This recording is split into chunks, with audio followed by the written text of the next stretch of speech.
मेरे प्यारे भाई और बहनों, मैं तपन कुमार त्रिगुणाईत राम जी करेंगे बेड़ा पार पर कुछ बातें और एक छोटी सी कहानी शेयर करूंगा, जिसका उद्देश्य है राम जी अर्थात ईश्वरीय शक्ति पर आस्था रखना, जो सबों का बेड़ा पार करते हैं। हम सभी जानते हैं राम जी एक ऐतिहासिक व्यक्ति नहीं बल्कि ईश्वरीय शक्ति और मर्यादा का प्रतीक हैं। ईश्वरीय शक्ति वह अदृश्य बल है जो सृष्टि को संचालित करती है। यह शक्ति हर मनुष्य के अंतःकरण में है, बस उसे जानने और अनुभव करने की आवश्यकता है। संकट के समय यही शक्ति विश्वास और धैर्य प्रदान करती है। राम जी हमें सिखाते हैं कि कर्तव्य और भक्ति से ही इस शक्ति को प्राप्त किया जाता है। रामचरितमानस में तुलसीदास जी कहते हैं, अति दीन मलिनी दुखी नितिहि जिनके पद पंकज प्रीति नहीं। अर्थात जिस व्यक्ति को ईश्वरीय शक्ति पर भरोसा नहीं, विश्वास नहीं, वह व्यक्ति सदा अपने आप को छोटा, अति गरीब सोच वाला, सदा मलिन और दुखी होता है। ईश्वरीय शक्ति पर पूर्ण आस्था वह शक्ति है जो असंभव को संभव बना देती है। अब एक छोटी सी कहानी सुने, जिसके माध्यम से कुछ स्पष्ट करना चाहता हूँ। गंगा किनारे किसी गांव में एक नाविक रहता था। उसका नाम हरिया था। लोग उसे प्यार से हरि कहते थे। उसकी जीविका का साधन बस उसका नाव ही था। हर दिन वह यात्रियों को गंगा पार किया करता था और जो कुछ भी कमाता उससे संतुष्ट रहता।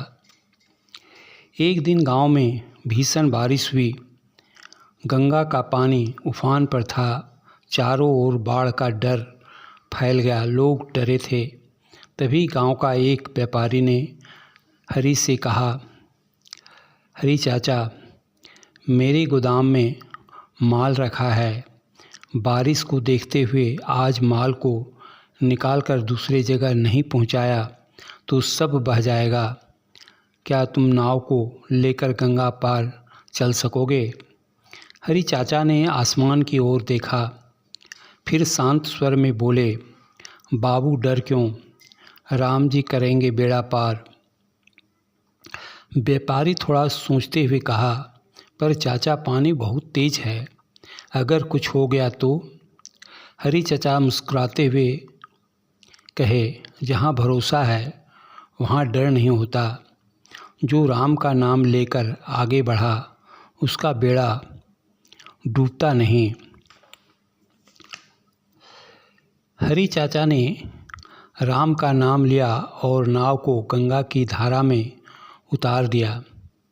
गंगा की लहरें भयंकर थी, हवा तेज थी, पर हरि चाचा की पकड़ पतवार पर मजबूत थी। उसकी आँखों में विश्वास था, मन में केवल एक वाक्य, राम जी करेंगे बेड़ा पार। बीच गंगा में नाव हिचकोले खाने लगी।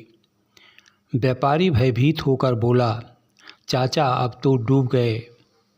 हरि चाचा हंसते हुए बोले, अरे भाई साहब, डूबे हुए जिनका विश्वास डूबे, हम तो राम का नाम के सहारे हैं। कुछ देर में चमत्कार हुआ, जैसे किसी ने लहरों की गति को धीमी कर दी हो। नाव धीरे धीरे किनारे पहुंच गई। व्यापारी के आंखों में आंसू थे। उसने हरि चाचा के पैर छू लिए।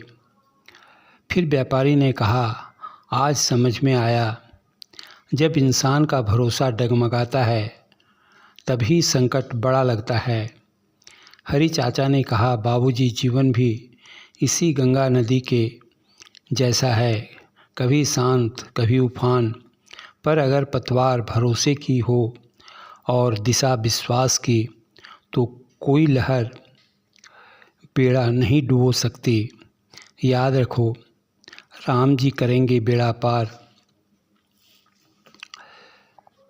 उस दिन के बाद गांव के लोग जब भी कठिनाई में पड़ते बस यही वाक्य कहते, राम जी करेंगे बेड़ा पार। यह वाक्य उनके लिए मंत्र बन गया। खेत में सूखा पड़े, बच्चों की बीमारी हो, व्यापार में नुकसान हो, सब एक दूसरे को यही याद दिलाते, भरोसा रखो राम जी है ना। यह कहानी हमें सिखाती है कि जब जीवन की परिस्थितियाँ हमारे विरुद्ध हो जाए तब घबराना नहीं चाहिए। ईश्वर में विश्वास रखना ही सबसे बड़ी शक्ति है। विश्वास का अर्थ केवल इंतज़ार करना नहीं बल्कि साहस के साथ आगे बढ़ना है। जब हम अपने कर्तव्य पर अटल रहते हैं और मन में ईश्वर पर श्रद्धा विश्वास रखते हैं तब प्रकृति भी हमारे पक्ष में हो जाती है। हरी चचा की तरह अगर हम भी हर मुश्किल में कहें राम जी करेंगे बेड़ा पार तो न केवल हमारा मार्ग स्पष्ट होगा बल्कि दूसरे को भी प्रेरणा मिलेगी कि विश्वास का नाव कभी नहीं डूबता। धन्यवाद।